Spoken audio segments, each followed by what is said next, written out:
So good evening and welcome. We have some old friends and some new friends.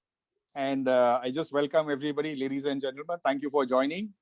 And we have a very interesting evening planned for all of you. It's a very current topic, as you can, basically international freight. We are all from the supply chain fraternity, and we are all facing all kinds of hiccups now and then, either on your inbound supply chain or your outbound supply chain, or in the last mile, and whatever the case may be. So what I've done is I've made a small presentation which will take about 15 minutes, and thereafter we'll open it for the panel discussions, and we will conclude the panel discussion in about 30 minutes. And thereafter, there will be about 20 minutes of open house for question and answer. So my request is two things. One is any questions and coming to mind, kindly make a note, and we will address all the questions after the panel discussion. That is part one. Part two will also request all the participants to kindly keep their systems on mute, so that the panelists can be heard clearly. So with that and without much ado, I'm going to start the presentation, and I hope you will find it useful.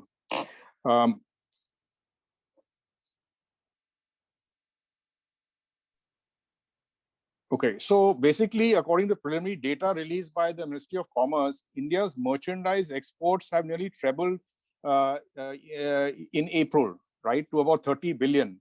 And overall, imports have been marginally soft sequentially in the next few months, but exports are certainly moving up, right? And obviously, I think when you take it from a low base, so the percentage of increase is looking bigger.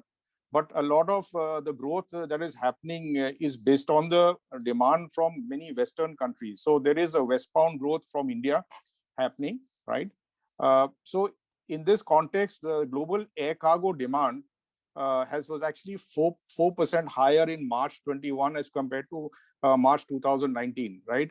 So 2020 would have given distorted results, so we have kept it out from that. And according to data, in terms of the volume, it is 12% lower, right? So the large number of, there are two major challenges which you are facing today. That is a lot related to the pricing as well as the capacity availability. So it's the shortage of the flights that are actually operating, which is causing a surge on the pricing, right? And because most of the passenger aircrafts and these flights have been grounded due to COVID in many countries, and basically it is the bubble flights that are taking place, and that's why there's a huge surge on the air freight, right? So just to give you an idea, on the air export side, main carriers like Qatar, Emirates, EY, they are all down again for the same reason. And for the last 2 weeks, we have seen a spike in the rates, especially on premium carriers. So we were going to talk about ocean separately, but this is a huge impact on air. But you see that there's far more disruption on the ocean side also. So there has been, of course, a lockdown in some states in the last couple of weeks, as we know. So that is all impacting the export volume. And auto sector is impacted quite heavily. It was sort of having a rebound, but then again with basically the issues of imports from China, some parts are coming, and these microchips is a huge shortage also. So that's affecting the automotive segment substantially. Pharma, of course, is one sector which continues to surge. It is doing well. But again, I'm sure all of us connected with pharma are seeing that the air freight and ocean freight pricing is really going haywire. So, so this is what it is. Okay. Then when we come to air import, especially from India, there has been a huge spike in the rates. So, and that's again for the same reasons that, of course, some airlines have stopped operating to India from China. And then again, passenger aircrafts, there is a shortage of passenger aircrafts that are operating during this period due to the COVID situation, right? So rates are going high. Of course, Europe, rates have increased both to Germany and from Germany and from Italy. And in Germany, Air India has cancelled their Air India Lufthansa flight, and heavy payload is being booked by the oxygen concentrators. So there's very little of space available for the non-essential commodities. So that again, there's a shortage of space, and then again rates, right? Um, so now when we talk a little bit about the sea freight, see, China to USA is the world's largest trade lane. So whatever happens between these two giants, it impacts a lot of the pricing capacity, and it impacts the services in other regions also. So since the China USA trade lane is the most lucrative, so most carriers will prefer to divert capacities given an option over there, right? But what is happening is, as you all following the news, that data is showing that US import demand is still rising, and whereas in India, you see, there, because of the start stop which is happening during COVID, so there is also imbalance of containers. As a result, so we will talk about another topic about blank sailings or missed sailings that has suddenly become a new phenomena, and all these factors are impacting the huge increase in ocean freight pricing. So not only do you have a problem with pricing, we also have capacity issues, particularly for, let's say, if you're looking for the US market. So there are challenges getting equipment. If you are getting the equipment, there are a lot of rollovers happening, and that in turn is driving up, pushing up the demand for the containers. So it's a bit of a vicious cycle, and for all those operating in the either as a service provider or as a user, I mean, we have never seen these kind of freight levels in the ocean freight. And I was reading a news article, I think it was a couple of days ago, where they said one carrier, the profit which they have made in the last quarter has exceeded the full year of the previous. So that gives you an idea, what is actually happening in the ocean freight. And I'm not going to, take away the thunder of the panelists, because there are a lot of discussions going to happen on ocean and freight and air freight. But I'm just trying to give you the, high level points. Yeah. So there's a, blank sailing. So blank sailings, we used to be hearing about them in earlier days. It was to be pretty rare and as exception. But now the frequency of blank sailings has gone up very high. And basically a blank sailing is, there is a scheduled sailing, because as you know, all the ocean carriers operate on a weekly schedule. But although it is scheduled, but because he may not have enough inducement for cargo, or there may be a congestion in a particular port, they are either not calling on that port, and therefore it is termed as a blank sailing, right? So one is this issue. And then due to COVID, you see, there have also been issues of crew getting COVID. And as we read in the paper also, certain countries were not allowing the crew to disembark. And so it was causing huge amount of chaos until, things got a little streamlined. But this is an issue. And the challenges are, around blank sailings, port congestions, as well as crew getting COVID and so on, right? So typically right now, the vessels on the west coast of US are taking around 11 days to turn around at berth. Normally, it used to take 3 to 4 days. So that has gone up substantially. And you see, the other issue is that the west coast, particularly in the US, as we know that LAX, that is Los Angeles terminal, is having the largest number of freight into the US. So the productivity of the US terminals are not as high as the Asian terminals. So what it literally means, that is, if it's taking 3 to 4 days to actually unload in Europe, in, let's say, in Asian countries, it's taking 11 days, and in the west coast of US. So as a result, there are many vessels standing at anchorage and not able to devan their cargo and turn around. So this is a huge issue. And as you probably also know that in the US, there are a lot of union issues and labor issues that are there. We'll talk a little bit about that, which is also adding to this. Yeah. So just to give you an idea, what are the east-west blank sailings as a percentage of operational capacity. So you can see how it has been peaking in the last few months, right? So October, November, it improved. Then Jan, Feb, again it has peaked. So this is impacting worldwide ocean freight, transportation, right? So these are basically, like I mentioned, inefficiency on the terminals on the land side. I'm talking specifically more on the US side, right? And carriers of such as Hapag, OOCL, etc., were trying to use non-union workers at the ports to make it more efficient. But then the labor unions in the US are pretty strong in the port, so they took those carriers to court, and then they've got injunctions and all those kind of things. So it's going to be it's unlikely, if you look at the outlook for the next couple of months, it's going to be pretty difficult time.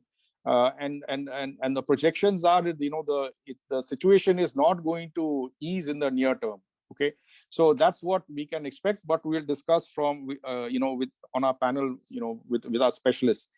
uh, One other phenomena that I think some of you may be aware, but I thought I'll just share with you, that because of these challenges on the West Coast, there's a lot of shift of cargo happening from the West Coast of US to East Coast. And again, like I said, a lot of it is related to unions and stoppages of work and so on. So I think in the trend going forward, that earlier what used to happen, basically the routes were from Asia into US. So LAX and SFO were the major gateway ports for US, and it used to be rail to the inland points or sometimes even to the East Coast. But now that is switching, and people are now using using East Coast ports as a gateway to the US. So, we'll talk a little bit about the impact of Suez Canal, because once we talk about shipping to the East Coast of US, Suez Canal becomes very, very important. Yeah, so this is a trend. I don't know, maybe when we open for discussion, we will hear from some of our, supply chain leaders, what is their experience using East Coast versus West Coast, right? The other issue, which is very, very large, is the shortage of containers per se. Now, as you may be aware, that there are three major Chinese companies which are the world's largest container manufacturers, but there is a huge shortage of containers, right? And there are trends, there are statistics, but the thing is that people were postponing the decision last year to order more containers. And now that the COVID period has got extended, suddenly they realize that, listen, we are going to have a big problem if we don't start ordering more containers. And of course, some of the bigger vessels, the deliveries are happening now, but then when you have a bigger vessel, you need more containers for that sailing, right? So although there is an increase, there is an increase of about 6 to 8% expected in the manufacturing of containers in the near term, but it is far short of what is really required in the marketplace today, right? Apart from this, we talked about the port congestions. Even some of the inland points in the US are having a big problem. They're having congestion at the train terminals also. So much so that certain locations have put in an embargo, and you cannot get a real booking into places like Chicago, which is again the hub for the Midwest of the US. So there are congestions not only at ports but also at the rail terminal. All this because suddenly the US imports are surging, and we've seen that ever since the new government has formed. There's a lot of activity, and all the indicators are that it's going to continue, and that is actually driving to a large extent international ocean freight pricing. Another issue which is not new to us logisticians in India also is the driver shortages, right? So in India, like we have, talent for drivers, there is a similar problem in the US. In fact, US has a little more accentuated problem because the drivers are often elder. I mean, they are older, and if you see the average age group is around 46 in the US. So there are an aging population of drivers, number one. Number two, with all the congestions, you see the driver who's running a container trailer, he can probably do one move a day. Whereas, with let's say e-commerce and, normal freight companies doing last mile and so on, so those freight companies are able to do 3 to 4 moves a day. So as a result, the trailer drivers are saying, listen, I'd rather do, let's say, e-commerce driving an e-commerce truck rather than run a trailer for EXIM. So there's a huge shortage. And I think, I mean, most of the people who are in the international space will know that, containers are lying at, let's say, the gateway ports in the US, sometime 2 weeks or sometime, 2.5 weeks before you can get a trailer to pick it up and either move it to an inland point or, take it to the terminal. So these are challenges. I think these are things that are here to stay for a little while. Yeah. Suez Canal, I'll just make a brief mention on that. Yes, Suez Canal was big in the news for all of us. So, for just as a matter of information, the canal carries about 10% of the global trade and about 7% of the world's oil. It also accounts for 30% of the world's daily shipping freight. So that's a huge amount.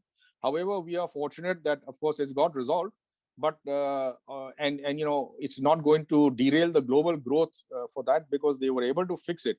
But importantly, as supply chain practitioners, we need to, this is a huge warning, and how vulnerable our supply chains are, and how just-in-time techniques that have been popular in the past have to be rethought. In fact, today also I saw an article in one of the magazines saying that, what automotive was following as jet supplies, they are now relooking and recalibrating their supply chain, especially those companies who are dependent on imports to a larger extent. So just some economics data, right? So if you look at the maritime imports into the US, if you see, there's a huge growth, right? And for the same period last year, and the trend is continuing. What is anticipated for the next 3 months should also see further growth, and there will be an increase in demand, and therefore more containers and more vessels are going to be put on that trade lane to the US. So we have to brace ourselves for impact in terms of both pricing and capacity availability, right? Now, in terms of so there's a Baltic daily index on freight. I just captured some information that where is the current freight rates are going, right? So if you look at from China to America West Coast, it's touching right now about $5,600. Earlier it was around 1720. So you can see the gap and the growth, right? And similarly, where it was, if you look at the East Coast, it's around $7,400. In fact, from India also, I think the rates for those who are exporting to the US, this is the current levels. It's around 6.5, 7.5, and still not getting guaranteed space. And the carriers have started something new, that if you want to guarantee the loading on a particular vessel, so there's a new term called hot loading that has come in. And the premium they are charging is crazy. Like, somebody's asking for $3,000, $4,000 over and above the contracted freight rate. Otherwise, you may have to wait, 1 week or maybe 2 weeks before you can get your vessel on board. So this is a challenge. But I just wanted to share this slide, because for those who are, in the trade will know this, that Danos is actually one of the world's largest lessors of ships. So many shipping lines whose vessels are still, under production or not being delivered, they take vessels on lease, and Danos is one of those companies. Now, Danos, if you see their trajectory, their prices have gone through the roof. So people who want to invest in the stock market, and this is one company you need to track. But the point is that although their share price is going up, they also realize that there is going to be a shortage of their vessels, because they don't have any vessels in hand to lease out. Therefore, they are now putting together a war chest. They may be going for going to the stock market to raise more equity to be able to fund some of their vessels. So although there is a ordering of vessels happening, but those vessels are not going to get delivered till 2023, 2024. So if you look at the demand, so we have a demand of vessels, we have a demand of containers, which is and yet the capacity is far short of what is actually available, right? So sorry, where is this? So this is basically, I'm coming to my last slide. So if you look at it, freight rates are going up, capacity is down compared to what we require. We've seen challenges on West Coast of US, particularly because of labor unions and congestion in terminals. And then here again on the air freight side, we see that a lot of aircraft has been sort of grounded because of COVID restrictions and these bubble flights. So this is basically it from my side. These are my contacts, manu@freightsystem.com, and my cell number. In case anybody has questions, we can take them offline. So I'm just going to pause here, and I hope that it was informative for all of you. I'm going to stop sharing, and I will now welcome our panelists.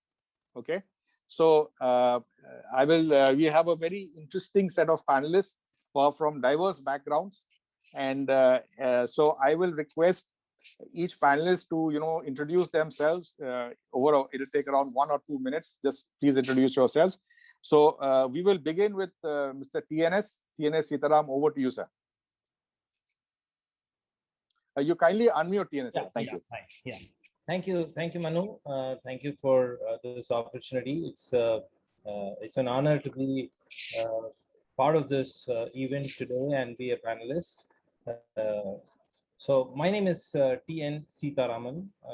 People generally call me TNS in this industry. I've been in this industry a little over 40 years.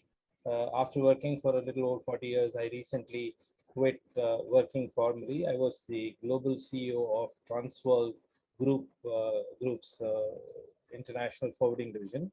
So prior to that, I've held some senior leadership positions in companies like DHL, Global Forwarding. I was the director of ocean freight there, and then I was the chief operating officer for Damco for the South Asia region. Then I was the managing director for Phoenix International, which is a US-based company, and I was also the managing director at Toll Global Forwarding. So that's my little background. Today, I'm a consultant, and I'm also a trainer in the international freight management. So these are my two areas of engagement these days. So thank you, Manu, for having me. Thank you, TNS. We'll hear more from you. Over to Yashpal. Yashpal, please introduce yourself. Thank you. Hi, Manu. Firstly, want to congratulate you. Wonderful presentation. Very informative. Some of the areas where probably I picked up a few points. So very, very interesting. Congratulations. Quickly about me, I'm Yash, as everybody generally calls me. I have spent about 26 years in this industry now, joined in 1995, second generation to Skyways Group.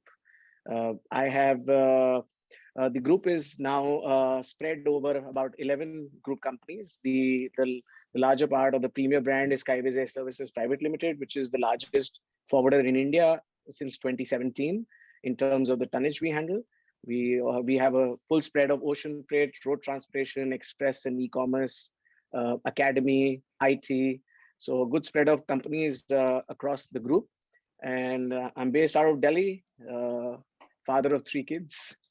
That's me. Great. Thank you. Welcome, Yash, and we'll hear more from you. So I will now request Malcolm to introduce himself. Good evening, everybody. This is Malcolm D'Souza. I'm a Goan, so that's fun. I represent Gina & Company. I'm the general manager there at Gina. I've been in the air freight industry with an airline background, joining freight forwarding.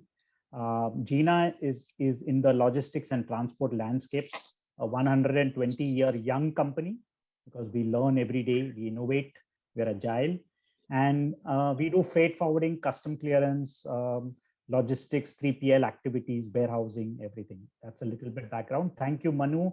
Thank you to the chamber for inviting me. It is indeed a pleasure. And Manu, it was really an interesting presentation. I think Yash rightly mentioned that certain points that we were also looking at, you have covered it in your presentation. So thank you very much. Thank you, Malcolm. Thank you very much. Appreciate. So now I will introduce my friends from the chamber itself. Saurabh, formally, can you kindly introduce yourself? Sure. Hi, I'm Saurabh. I head the India business for Justa Supply Chain. Justa is a Foxconn Group company, and we run logistics worldwide for the Foxconn Group and non-Foxconn customers as well. Today over here, I'll be wearing the hat of an internal user, talking about how the freight situation has impacted companies like Foxconn. So thanks for having me here, Manu. Thank you, sir. Thank you.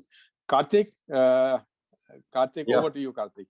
Hi everyone, I'm Karthik. I'm heading supply chain and customer service for Sennheiser and also the governing body member for CVSCA. And here I'm joining as a panel for giving a brief about first wave and second wave impact on the organization. Great. Thank you, Karthik. So formally, I'll just introduce myself also. My name is Manu Bhalla, and I'm the global head for contract logistics and supply chain for a company called Freight Systems. We are headquartered in Dubai, about 30 years old. We're looking at the entire supply chain gamut, so international freight, custom clearance, warehousing, distribution, first mile, and so on. I'm based out of India, but our head office being Dubai, I sort of need to travel. But with COVID, I'm happy to be homebound and basically working from home. And so look forward to a very interesting discussion. And thank you for all the panelists for joining us and being with us today. So I'm going to ask the first question to Yashpal on the air freight side. Okay. So Yashpal, air freight capacities around the world historically have depended hugely on belly capacity. So what are the main factors currently influencing the increased cost of air freight? Okay, so so ever since the COVID impact started to happen, in March last year, there has been huge influx of pressure on the airlines. Airlines is one of the largest industry of the world, and aviation got hugely impacted by the advent of COVID as various countries began their lockdowns and passenger traffic began to dwindle. So you had a lot of challenge in terms of for the airlines because they are big captive intensive industry, and they need to put the aircrafts in the air. If they're not going to be in the air, they're not going to make money. So as the capacity started to shrink because the bellies, the aircrafts around the world started to come down and get parked, it added a lot of capacity constraint in the whole world. And when the capacity started to go down, so obviously the prices tend to go up, and that's what we saw. The carriers had to realign their capacities, they had to realign their people, they had to realign the way they work to stay relevant and to be able to function around. They started something called freighters. So that's a PAX flight converted into a freighter. So freighters came into being. So freighters, while they look very sexy in terms of the term and the way that you could just very easily use a passenger aircraft and convert it into only a cargo only aircraft, but in real terms, it takes a much longer to turn around a freighter, to load a freighter, to unload a freighter. It takes many more people. So there's huge amount of cost involved as loading inside the cabins takes far more people. It's not an automated process. So that's the extra hours that you spend on the ground. The airports aren't giving you any discounts in terms of parking your aircrafts there for a bit. So the cost pressures on the airlines to operate these aircrafts obviously went up in terms of the airport handling charges as well as their manpower requirement. Then also, some of the carriers, like you mentioned in your presentation, Manu, and the ocean freight carriers suffering with COVID, etc. So there's a lot of crew protocol around the world. Many countries have different protocols in terms of quarantines, etc. for the crews, which means that the carriers are carrying extra crew to operate a single aircraft. So which obviously adds to the cost. There are lots of safety protocols today, which are increasing costs for the carriers. The airlines have kind of waited quite a bit, and they're trying to realign their capacities all around. It's not really that they can just function the same way that they used to function in the past. You still have over 2,000 aircraft still parked around the world, and you need to and that means that there is going to be less and less amount of capacity available going forward as well.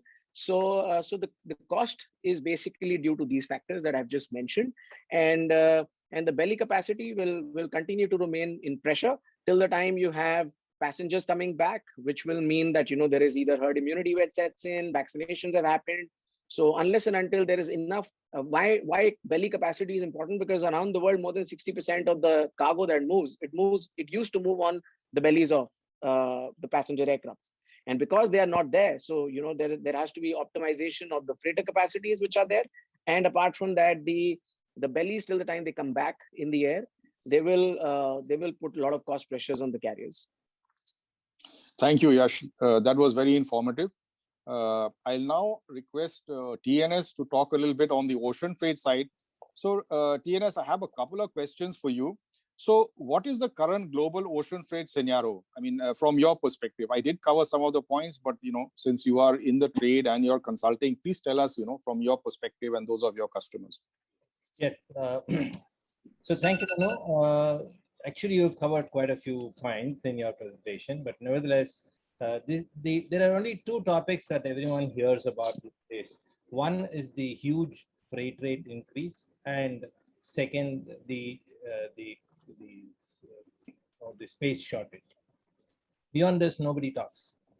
Now, this was essentially caused by a demand surge due to the pandemic induced change in the consumption behavior. Second is the impact on the productivity. Now, this productivity is not limited only to the port productivity, it is across the international freight ecosystem, be it the trucking, be it the warehouse, be it the port, be it the ship operations, whatever it is, the CFS, the ICDs. I think that's where the productivity has impacted, and that has caused a lot of shortage of equipment. Now, the shortage is not in terms of the availability of the new equipments, like you said.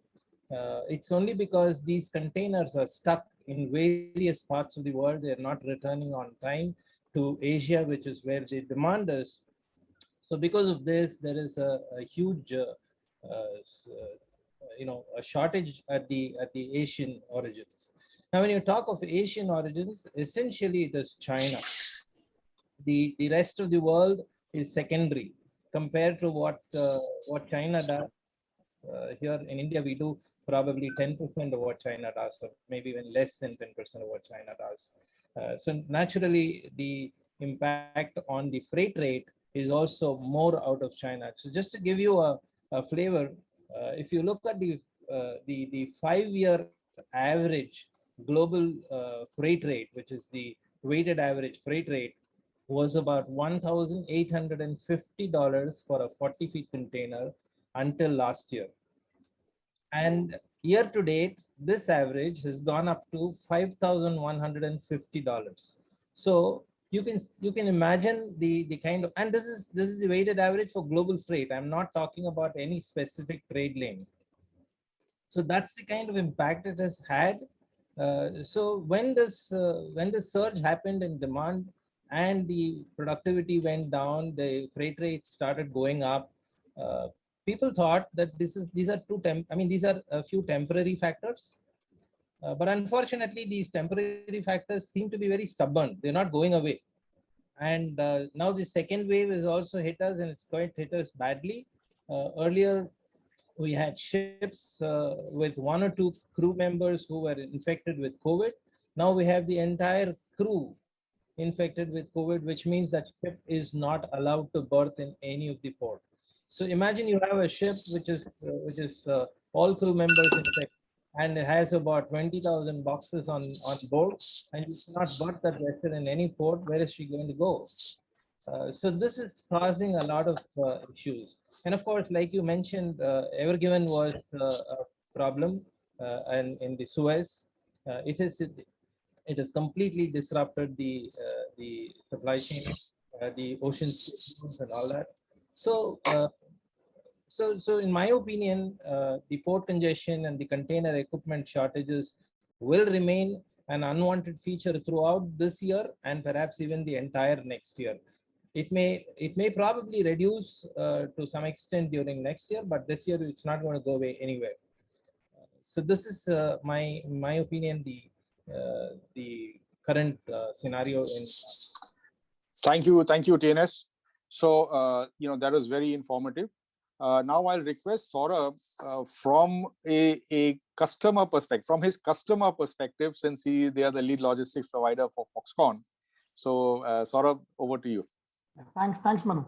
Yeah, so last year and a half has been very interesting, right? And Foxconn is also a very unique company, right? Because eventually we are a manufacturer to multiple brands, and these brands are in different industries. They could be audio equipment players, they could be mobile phone players, server manufacturers, or what have you. And each of these industries has a different dynamic. And within the industry itself, right, there could be players who are premium players, there are players who are budget players, and depending upon the brand you're working with, right, as a manufacturer of goods for them, how their supply chain works and how they take decisions changes, right? So we're able to see a whole world of different decisions happening out there, right? And I can give you a few examples, right? So especially in the electronics industry over the last year and a half, Make in India as a program has picked up significantly, right? And therefore we've had a lot of ocean freight coming in, especially from China, Southeast Asia, where equipment is moving into India, right? And therefore, very time-bound programs where you want to ramp up capacity as committed to the government of India to build capacity in India, right? And all of the upheaval on the ocean freight side and capacity side sort of leading to challenges, right? So we've had strange situations, right, where 100, 200, 300 tons of equipment, which you would never think of sort of airlifting, you had to do charters and bring it in because essentially ocean freight just won't cut it, right? So that's one part of the story, right? And then on the other side, because air freight rates have gone so very high, as an example, right? Raw material parts, which you would typically always only bring in on air for technology manufacturing for certain budget companies, right? So companies who've got more budget phones and probably don't have as much margin, saying, hey, can you actually start moving this by ocean? I really can't afford it by air anymore, because my margin per phone doesn't allow me to be able to spend so much money on the air cost, right? So these types of decisions is what we're seeing. So this is on the demand side, from the customer side, right? On the supply side, obviously, right? Typically, right, as a lead logistics player, we like to lock in our capacities, lock in our rates, allocate business to a few partners, and be able to sort of work with them through the year, right? Now that doesn't work anymore, right? Because price uncertainty, right? Prices changing dramatically, capacity uncertainty, and therefore you're having to be more agile, right? And having to take calls on how actively you want to manage this price and this capacity through one partner or multiple partners, right? And therefore being able to look at decisions in terms of capacity management as well as partner management, right? So I think these have been our experiences, Manu, in terms of what's been happening in the industry. Thank you, Saurabh. Now I will ask Malcolm to share his views on the air freight industry, right? So what, in your opinion, is the current situation, and from your perspective, Malcolm, and what your experiences are and those of your customers? Thank you, Manu. So at the onset, I would like to say that it is only right to mention that air freight has played a very critical role during the pandemic. If you see the first wave, air freight was moving PPE kits, COVID-related supplies, medical supplies. In the second wave, as you may have noticed, the air freight industry, especially the airlines and the charter operators, are now moving oxygen concentrators, oxygen tanks, and even oxygen plants. And of course, the future is there with the vaccines going to be transported with different temperature range. So air freight is going to play a very critical role for the future in terms of logistics. Despite all these challenges of the pandemic and the lockdowns, I think Yash would agree with me that work has not stopped for us. Our people on the ground, especially our frontline, I would call them our frontline workers, the guys who are at the port, at the CFS, at the airports, have really done a phenomenal work, and they've been the front line for us. And thanks to all importers, exporters who supported us, and all the stakeholders involved, customs, airlines, handling agents, they have done a good job in air freight. Air freight rates, as rightly mentioned by you, Manu, as well as Yash, is depending on demand and supply. It's a direct relation because it's one of the most perishable products. Air freight capacity gone today cannot be recovered tomorrow.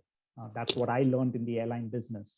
And we were always told to keep an eye on the demand and supply situation. Of course, when the pandemic hit, all of us in the logistics, especially us as freight forwarders, were very worried. What would happen to us? How would demand take place?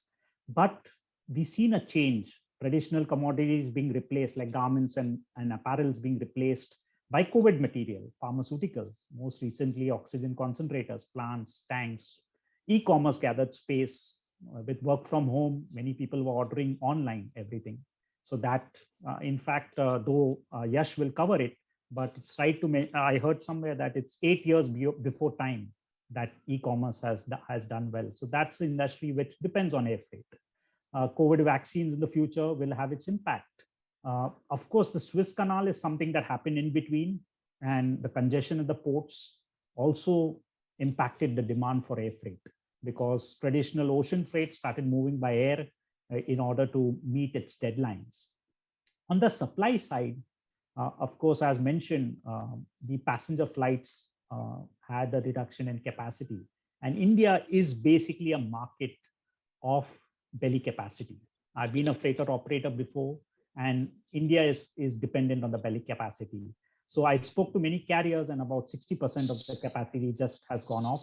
And even till today, it's not there. Of course, some of them have been agile. They have responded, as mentioned by Yash, with P2C. And also some of them have increased their freighter capacity. They brought in freighters from other markets. Of course, deploying freighters in India has its challenges, because then you have to remove it from high-yielding routes like China, Europe, China, North America. These are the, it's the economics of the freighter operations there are much more conducive to freighter operations. In addition to demand and supply, also the impact which affected the airlines was the fuel cost, which kept on going up. And as Yash rightly mentioned, you load cargo in the passenger deck, it's definitely labor intensive. And imagine in Europe, you can't get people to offload cargo, and you have to then increase your turnaround time. And increasing the turnaround time impacts the cost of the aircraft turnaround. Crew rotation is another problem. In fact, Lufthansa was putting its crew in Dubai. Then Dubai changed its regulations for India with requiring quarantine. So they have to change it to somewhere around, I think they are doing it in Bahrain now. So the crew rotation also plays a very important part, because that's significant for the airline. Then sometimes the crew don't want to operate to countries which are affected by COVID.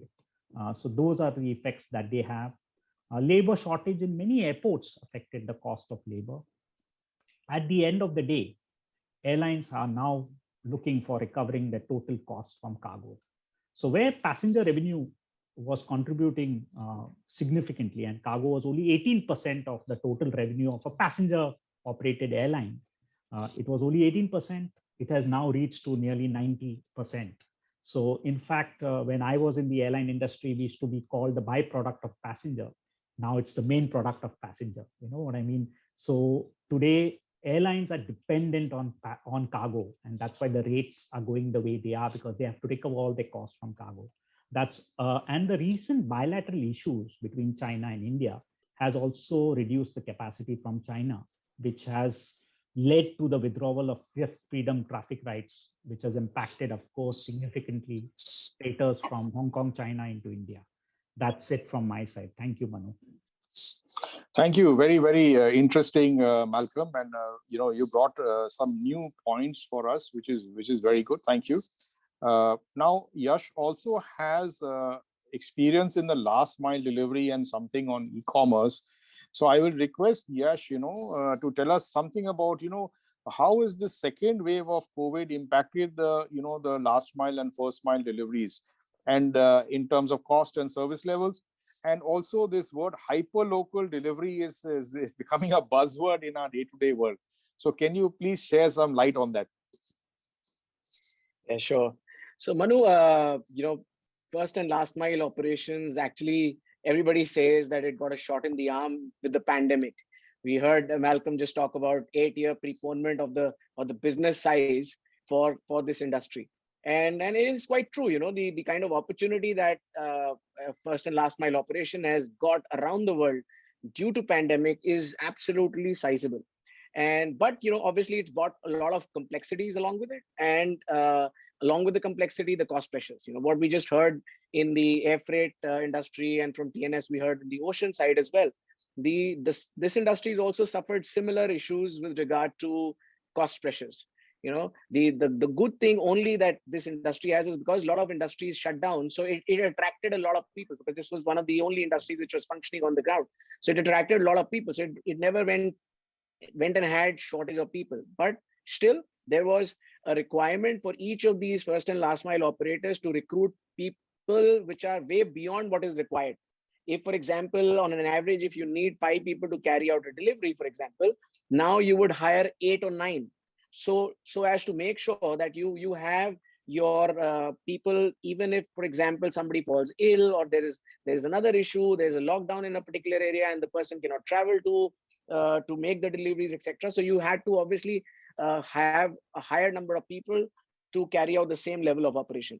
And obviously the levels has gone up, and the same COVID protocols, the safety measures are far bigger in a first and last mile operation, because somewhere down the line you're still coming close to a customer contact, even if it's picking up goods from anywhere, or it's bringing into your facility to sort and make it ready for delivery, or going and finally delivering it to somebody. We still have a lot of people taking physical deliveries, and you need to follow all safety protocols. So it's put a lot of pressure in terms of this. The demand forecasting is almost something that you can't do at all in this period. It's completely different from what happened in the past. So you don't have real historical data that will help you to do proper demand forecasting as to, on a particular day, what kind of manpower you need, what kind of delivery fleet you need. So all those pressures have kind of created a little bit of a complexity and obviously added cost pressures to all the first and last mile operators. Well, in terms of for your second question about hyperlocal, so obviously, hyperlocal has been has been spoken around quite a bit. It's like in the past we used to be custom house agents, and then we started to be known as freight forwarders, and then we got to become logistics companies, and then supply chain management, and the jargons keep changing. So hyperlocal has always been there for ever since we had the kirana stores who were doing all the deliveries, etc. In the neighborhood, it was always there. So it's just a nice sexy word to call the same thing, but obviously it's expanded from what it was traditionally a few decades ago. And you have now professional companies who expertise in creating hyperlocal delivery network. You have now companies like Dunzo, Grab, etc., who've kind of created a very large area in which they are providing hyperlocal deliveries. In today's world, when stay at home has kind of become a necessity, it's not something that's come to us by a choice, but you have to stay home. So you are obviously going to have a lot of things coming in. If it's your daily essentials, or if it's something you want to do with your fashion, etc., everything's going to come in. So you need these hyperlocal companies to deliver to you. Well, in terms of the collaboration, there are all the big boys who are globally present with big marketplaces like Amazon, Flipkart, etc. They are the ones who are collaborating with some of these hyperlocal companies to make sure they're able to they do their first and last mile operations, and it's worked well. I mean, I think these collaborations have worked extremely well between the big boys and the small boys of each of these markets. And I really feel that going forward also you will see these collaborations continue. Obviously, there's always this buzzword that will the big boys eat up the small ones and probably create only a niche of their own. That's always going to remain a challenge in every industry, and so will be here. But I think the small and the medium sized hyperlocal companies are here to stay. They will always have a space of their own. They will be able to create their own space here. Thank you, Yash. So I'll now request Karthik to tell us, how he is managing the current situation. How's his organization been impacted since they have a large import dependent business? So over to you, Karthik. Yeah, so to answer your question, Manu, basically we are 100% import dependent, and major of our cargo comes from Germany and Romania, followed by Hong Kong. So what happened that initially when lockdown came in the March 2020, we were comfortable because we are following the norms of 2-month inventory. So we were like the pent-up demand which would come up towards May because everyone need to work from home or study from home. So the basic need would be for the headphone along with the smart mobiles and other things. So we were quite comfortable. But towards April end, what we realized that this may get extended, and it may happen that factory will get shut down because in Europe it was picking like anything. So then we did panic buying. As an organization, we did panic buying, and we bring in the stock for next 3 months, which resulted into huge inventory towards the year end. Secondly, what happened that BIS norms came in for headphone, and there was no extension given. And again, we need to import few more quantity. So towards the end of the year, what we learned is that business was not picking, business was going down, but we end up having double the warehouse capacity. We end up having triple the inventories than what we used to do. And that is something which gave us a lot of learning what we should do next. Great. Thank you, Karthik. So we have now come into the third session, and I will address this now back to TNS. So TNS, what are the suggestions that you would have as a recommendation to get more stability in the supply chain, considering the volatility that we are seeing? Yes. So like I said, since the situation in ocean freight is not going to improve in a hurry, you're not going to get new ships and new container. I think it's very important for the customers to essentially do a lot of more reliable planning. What this shortage in the pandemic and the surge in the freight rate, shortage of space is done is essentially it has caused a rift in the relationship between the carriers and the beneficiary cargo owners. This is something that happening around the world. People have been in this contract season when people have gone to the carriers to contract the rates. The carriers are not giving in anything. So so all the rates are now subject to the rate increases or the peak season surcharges or any such a surcharge that they may impose during the thing. So a few things that I would suggest is the shippers could possibly provide a 6-week rolling forecast of the volumes that they would be able to commit to the carriers. If this 6-week rolling forecast can be given, and then this needs to be followed with a weekly commitment of what is the actual booking that they're going to be giving to the carriers. This would essentially help the carriers to plan better. So 6-week rolling forecast with a steady volume each week or a weekly volume commitment. That could be one of the things that the exporters and the importers can do. So this way they can then take a weekly space allocation from the carriers. So this space allocation has to be necessarily monitored on a weekly basis, which the shipping lines do. So there are shipping lines which have been giving weekly space allocations, and they are very vigorously following it up. They are monitoring this, and if any customer is not honoring their commitments, those allocations are taken away and given to somebody else. So you have to be extremely careful about what is the weekly commitment you're making, and be true to your commitment. Then the third point that I would probably like to mention here is the shippers should essentially adhere to the bookings. I see that a lot of shippers here in India, they make a booking and then they are not ready with the cargo at the end of the week when it's cutoff time for the vessel. And then they casually say, sorry, can you push the booking to the next week?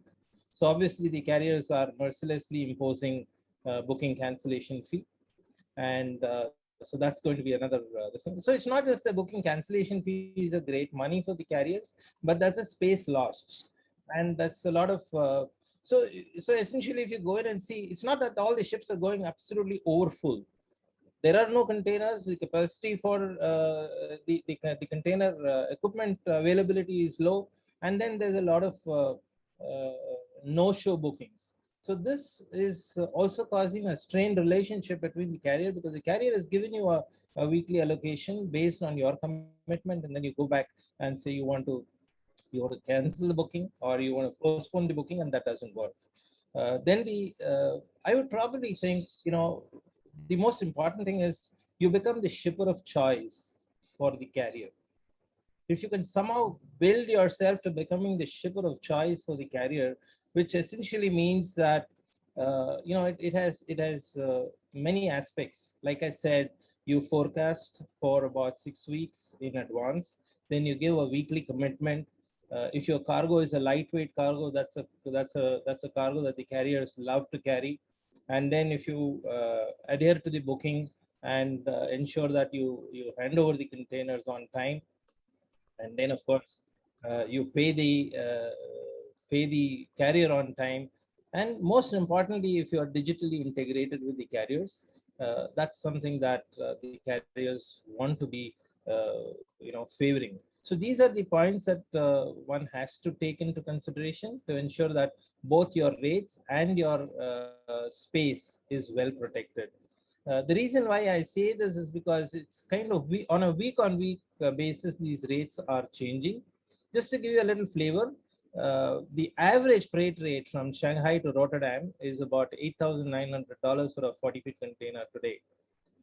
That's a 540% increase year on year. And the Shanghai Genoa, which in Italy, is about $9,000 for a 40 high cube, which is a 470% increase year on year. So this is the situation, and this is not going to go away so quickly. And if you want the rates to be protected and your space to be protected, I think you need to be a lot more committed, a lot more. Your planning has to be more accurate, and your commitments have to be met to the carriers. So also, if you look at it, India is actually not as bad. I mean, when I tell you $9,000 is the average freight rate from Shanghai to Genoa or Rotterdam, we've not touched that levels here yet. We're still in the region of about $5,500 for a 40-feet container. So we're still quite better off as compared to China and a lot of these Far Eastern countries. Likewise, on the other sectors as well. So these are certain things that we have to follow. So when you commit volumes to the carrier, be sure to take a commitment from the carrier for the volume, for the space as well. It has to be a reciprocal commitment. It cannot be a loose arrangement. So if you have volumes and contracted, I think that's what you need to do. Thank you, TNS. Thank you. Very informative and very, very well put. I'll just come back to Karthik. So Karthik, what were the learnings from, the new situation? What is now become the new normal? So what are the learnings and what are the changes that you're making in your planning or supply chain, learning from your past experience? So before answering your question, I would agree to what TNS just said, because we used to follow this practice when I was in Honda in the year of 2008-9. We used to give monthly planning to the shipping lines, followed by fortnightly and weekly. And that actually helped us to align with production, packaging, quality well in time, so that inventories are available, trailers are available, and we get container loaded onto the vessels. That actually helps. And now answering to your question, as I just said that previous learning, what we did was we did panic buying. This time our understanding as an organization was that we know that there is no surety when we will come back to new normal, which means that when we will operate or when we will get an opportunity being non-essential goods. So we are not doing any purchase. We completely stopped the day government announced the temporary or partial lockdown. We immediately stopped, because most of our project put on hold, whether it is consumer vertical or pro vertical. So that is one thing. Second, in between this time of 8 months from the first wave to second wave, what we as an organization did, that we also started our manufacturing facility by shifting partial lines to Romania, which means that we have additional capacity in case once lockdown opens, if we need the extra quantity, we can get it immediately. So that was second thing. And third and most important, what we observed, which I found in your slide also, that Delhi being in second wave is the most busiest port because of the medical equipment. We started diverting our cargo to Mumbai, Bangalore, Chennai, Cochin, and that is helping us to get that on time, though it involved little higher cost, but that helped us to fulfill the customer demand. So these are the few learnings, and it is still going on, and that will be shared.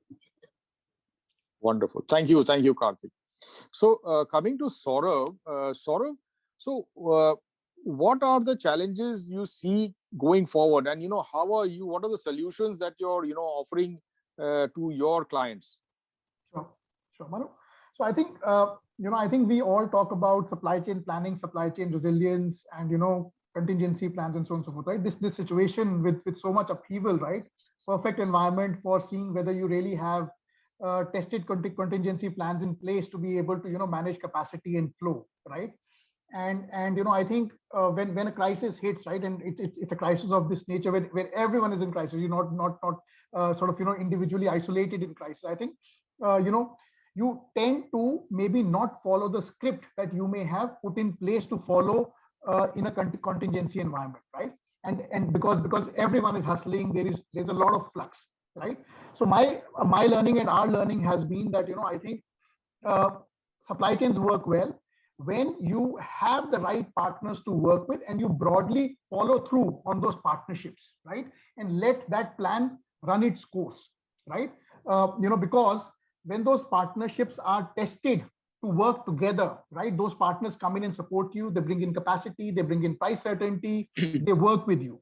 And transactional steps that you may do in certain cases because your partners are also in a difficult situation and you have to realize that they are also managing a difficult situation. It's not that they don't want to service you. Then those transactional steps you try to limit to certain opportunistic plays or certain crisis plays. You do not try and abandon your playbook, right? I think you stick to your playbook is one of the sort of most important learnings that from my side, I think we've learned. And for organizations who do not, let's say, have built that sort of core partner, core execution strategy, I think again they would have probably revisited and said that we really need to have that plan in place. It makes a big difference. That delta 5-7% today counts for nothing, right? Because freight rates are 100, 200, 300% higher, right? So that's one thing. Second, extending on that piece of letting people do what they do well. Again, right? In the logistics ecosystem, right? We're seeing today shipping lines as an example. Obviously, one using digital to, in certain cases, cut out forwarders. Must sort of leading that piece in terms of going digital, going spot, asking customers to directly sort of go and work with them, and also wanting to integrate more landside services to build integrated services and platforms, right? Now, while you want to do that, right, I think there are people like whether it's a Gina or it's a Schenker or a DHL or even a Justa, right, as a logistics company, who've invested years and years in provide or freight system, right, invested years and years in building these integrated services. So you really cannot just switch on and switch off these integrated services just like that. And as an example, right, Maersk, when Evergreen happened, Suez Canal happened, right, they switched off, they shut down their spot contracts for a while, right? So on the one hand, you're messaging and saying, hey, we want to come to you direct. You don't need a forwarder. And then you're switching off your spot contracts digitally placed on your platform, right? So I think again, right, I think especially in a pandemic environment or in a crisis environment, when you work with people who are good at what they do, I think better sort of execution happens. That's the second point. The third point, from me, I think carrying on from what TNS said, I think this new normal is going to exist for a long time. Personally, I see air rates coming back to historical rates or closer to historical rates faster. Already, I think towards Q3, Q4, partly, right, or even Q1 this year, we'd seen air rates starting to normalize more, while ocean rates continue to remain out of bound.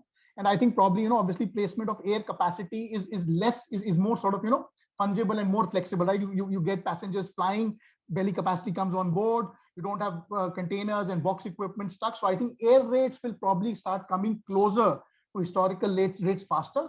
On the ocean side, I think everyone should think long because, it's not going to come close to the historical rates anytime soon. This new normal is going to exist for a much longer time, and that may have an impact in terms of how you plan your sourcing. Because cost of landed goods with whatever network design you would have done is going to change dramatically, right? And it's going to remain, it's no longer a 1 to 3 month story. Probably these rates are going to come closer to the historical normal, maybe over an 18-24 month cycle, even if they ever do, right? So those are the learnings, and those are the sort of some of the things that we're keeping in mind while going about our business. Thank you very much, Saurabh. Appreciate the inputs. I'll now request Malcolm.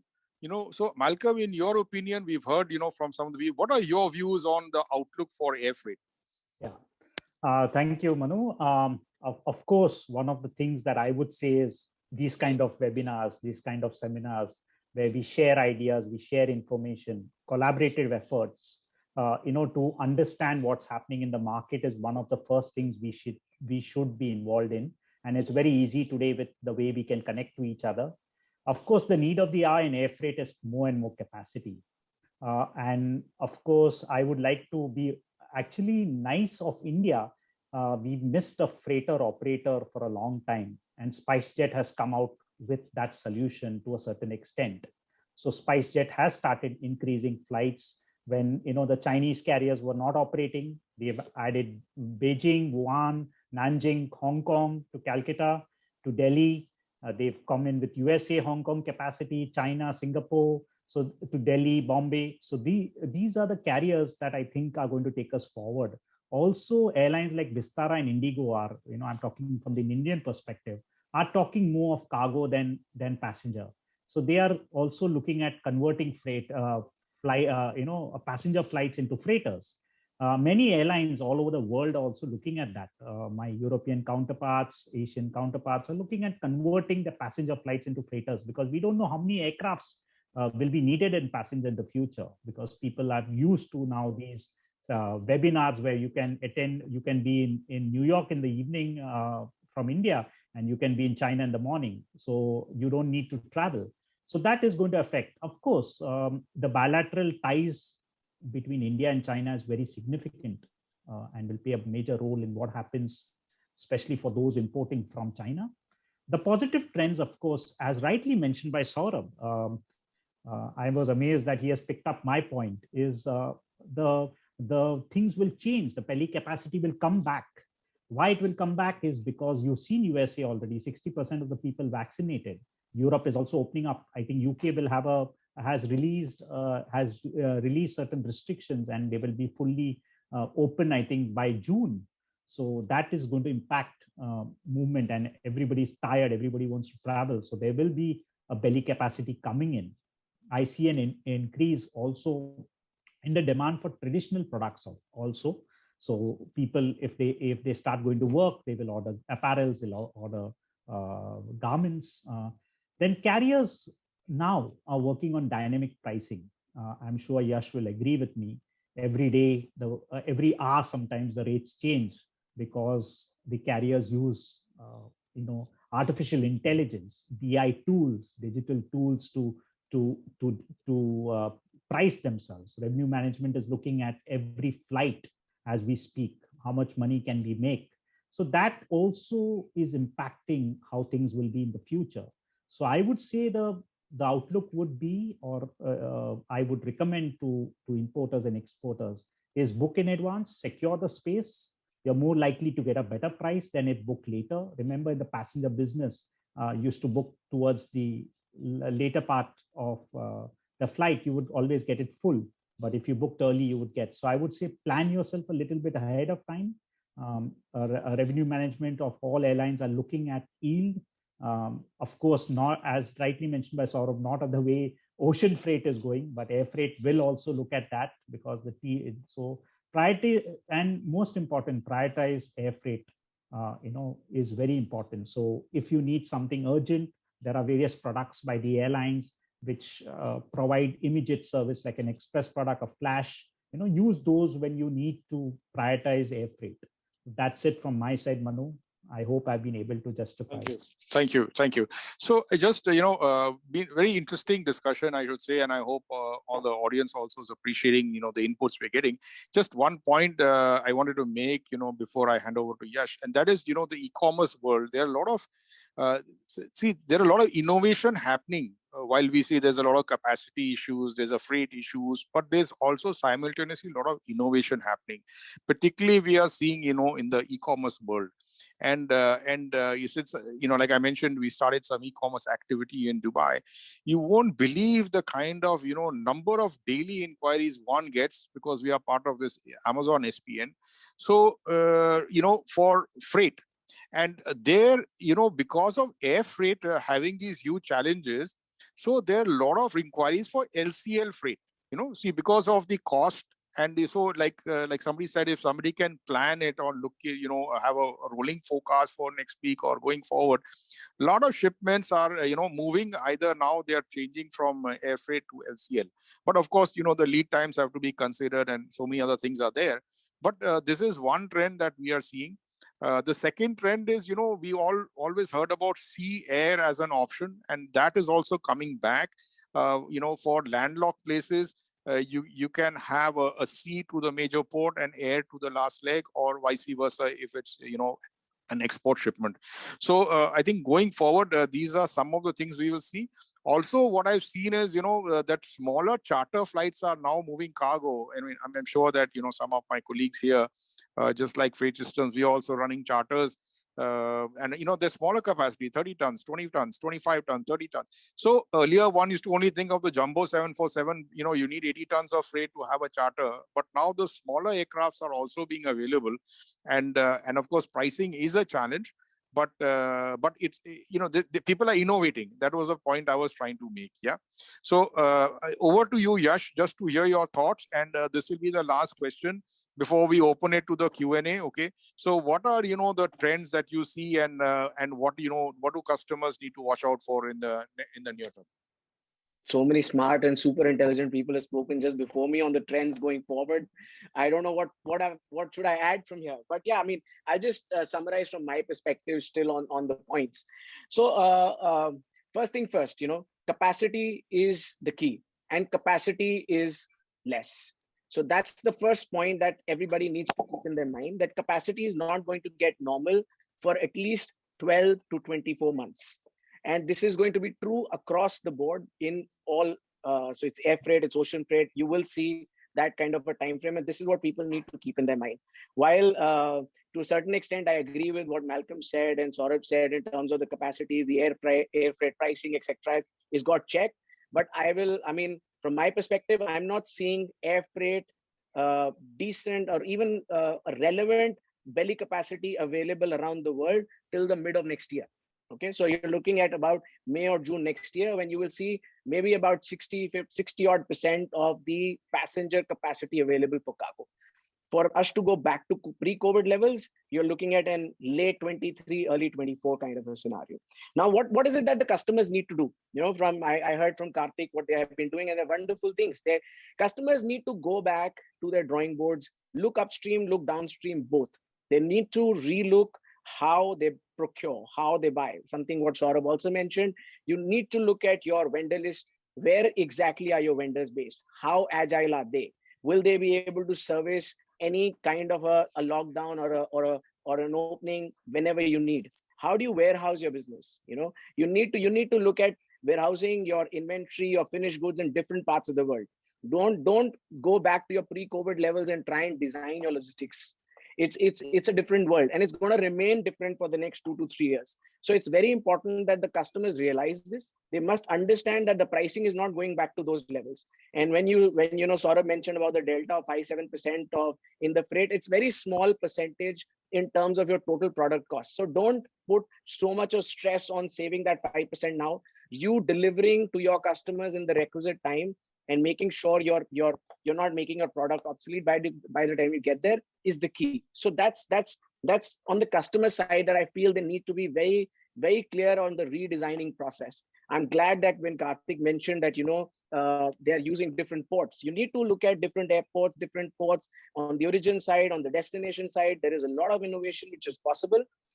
Use multimodal, what Manu just mentioned. People generally look at only sea, air, sea. Again, Manu just mentioned it subtly. Air sea is a much more effective product today to use.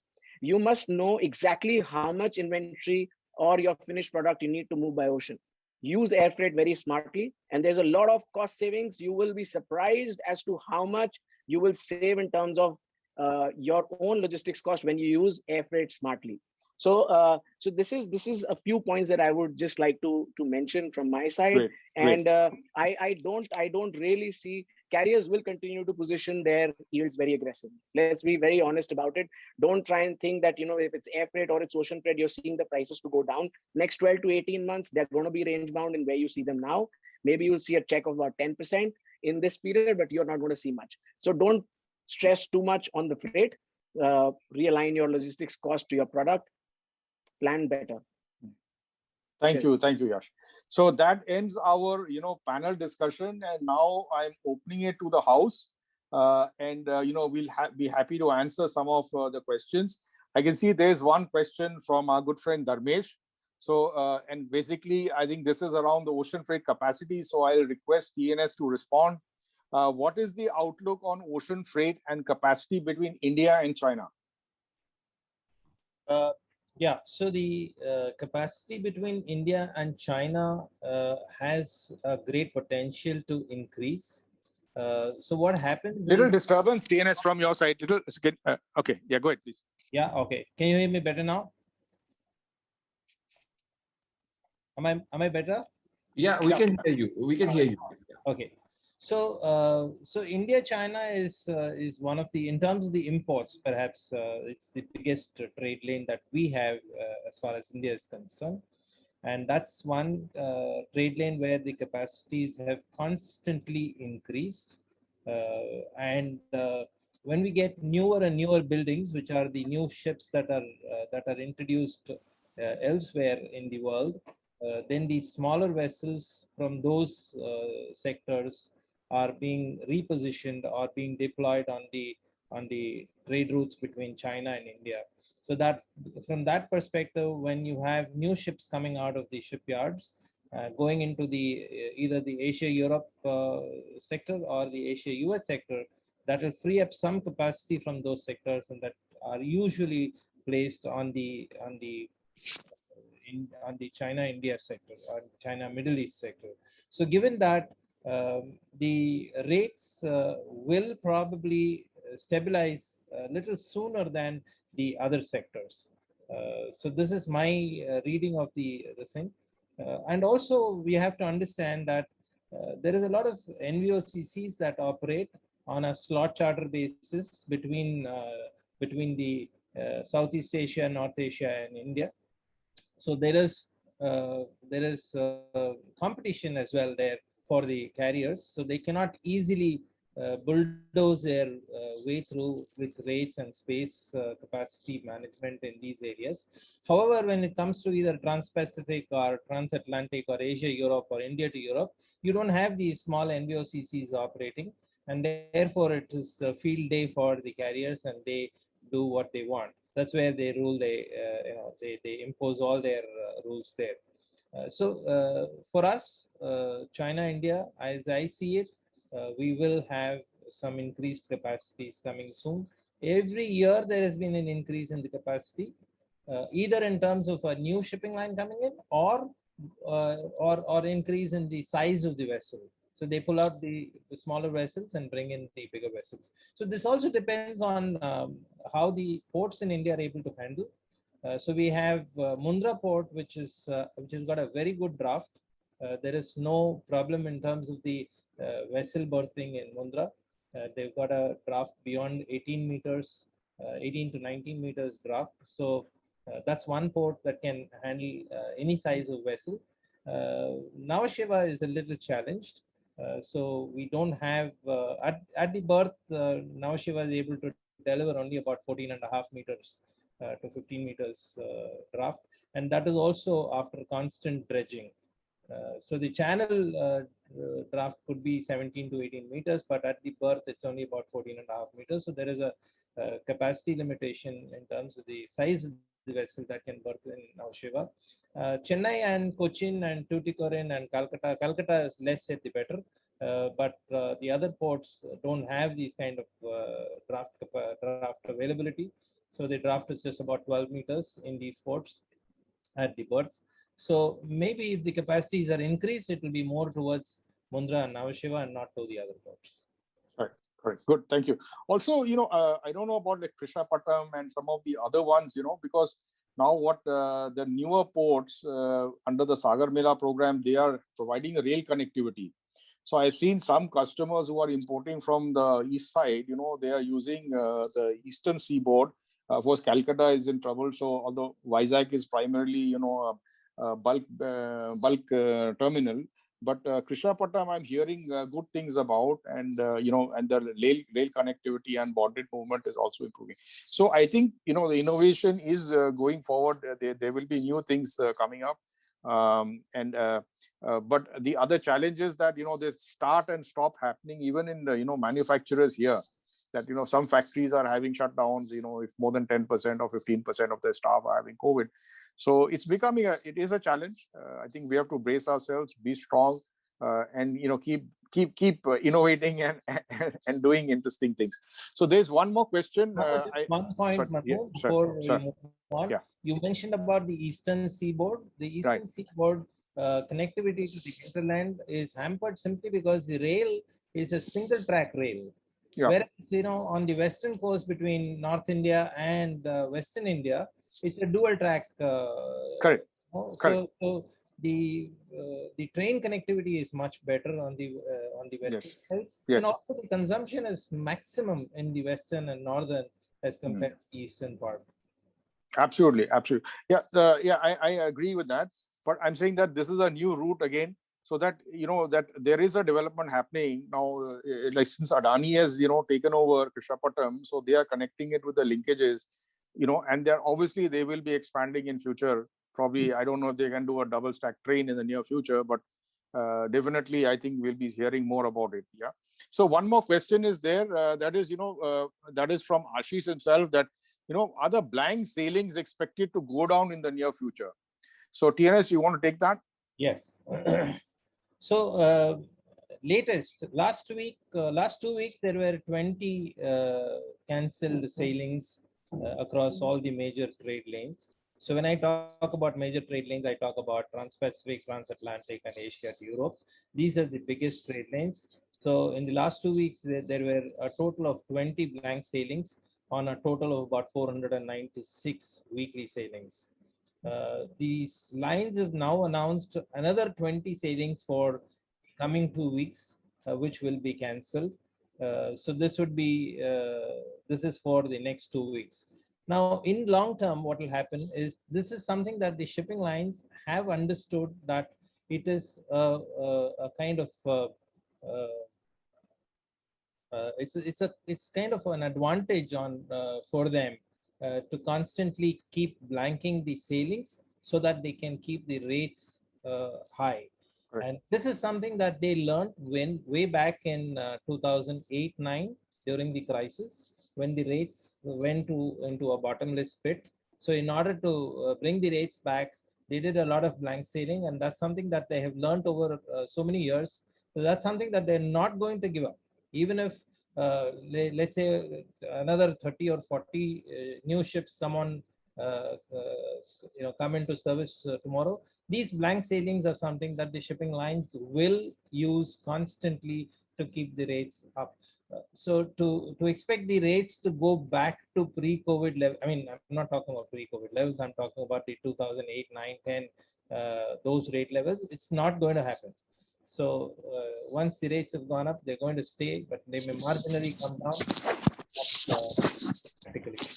Great.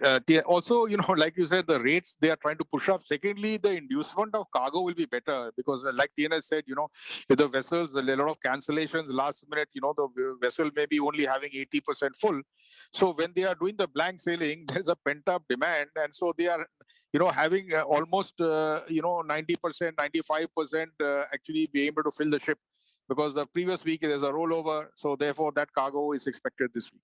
So yes, it's happening, and I think, like, I agree completely with TNS that going forward we will have to live with this new normal and plan our strategies on supply chain alongside those.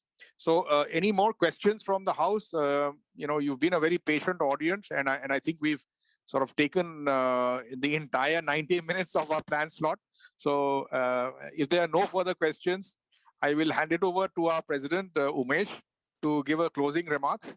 And thank you all for being a patient audience. Thank you. Thank you, Manu. Can you hear me? All good? Oh, yes, please. Yes. Perfect. So good evening, everyone. It's been a long day. Sorry if I look tired.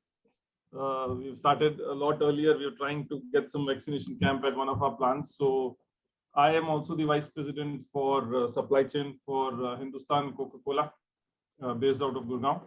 And thanks, Ashish, for filling in the beginning and explaining why we exist, what do we do, and why do we do. And thanks, Yash, Malcolm, and TNS, and our senior governing body members, Saurabh, Karthik, and Manu. Great session, super inspiring session. and there's a lot of good feedback coming in. So welcome all the audience for joining this first ever supply chain pulse from CVSCL. The kind of feedback which we have, I'm sure, Manu, we got to do this more often. I don't think doing this quarterly is a good idea. So we've just decided on a side chat while you guys were doing a panel discussion that we will do this at least once in 2 months. So a bi-monthly kind of affair where we take a subject which is very, very topical and try to discuss and share experiences for the larger group and contribute that way to the community. Now, from community standpoint, I think this is more right now not very public. So thanks for the audience for joining in. This is more for the extended family of the organization of the CVSCL members. So my request is please spread the word. There's a lot of work which we are doing. For example, one tie-up with the Logistics Ministry where we are trying to contribute in terms of best practices and SOPs for future 6 projects of theirs, very closely working via CII. So Ashish is a part of it, Manu helps us, and all of us together try to give that advocacy to the government. So it will be prudent if we get more brands, more companies, more forums, and more industries which can contribute to the entire chamber and do this. So that's broadly from me. Thank you so much for joining. I hope you and your families are doing safe. Please go back home and get vaccinated. That's what we have been trying to say to everyone. Daily, there are calls of about hundreds of minutes to ensure that people are very, very influenced by getting themselves vaccinated. Also, the vaccines are not available right now, especially in the west part of the country. But all the very best to each one of you. See you again in the next edition, probably in the month of July. Thanks, Karthik, for putting a great show. Thanks, Manu, for hosting this. Thanks, everyone. Enjoy the rest of the evening. I'll not take too much of time. Thank you so much, everyone. Bye-bye. Umesh, one more thing, or for our guests, we will issue the certificates, which will be, which we can follow on the email, right? So, so thank you. I will especially thank TNS, Yash, and Malcolm for their first appearance. I hope we will see more of you in our panel discussions. And, we look forward to interacting with you again in the future. And as a small token of your participation from all my colleagues in the board for CVSCL, we will be sending you a certificate of participation. So thank you for your time. And thanks very much to the audience for staying till the last. Normally we do have a lot more dropouts. So almost thank you. A consistent 30 plus. Okay, great. Thank you all. Be safe and good night. So can I request everybody to put their camera on before we close and we can take a group photograph? Yes. Yeah.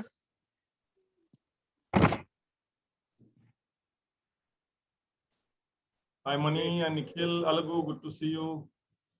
Yeah, some more people I think are waiting. So please put on, all the participants can kindly put on your cameras so we can see you.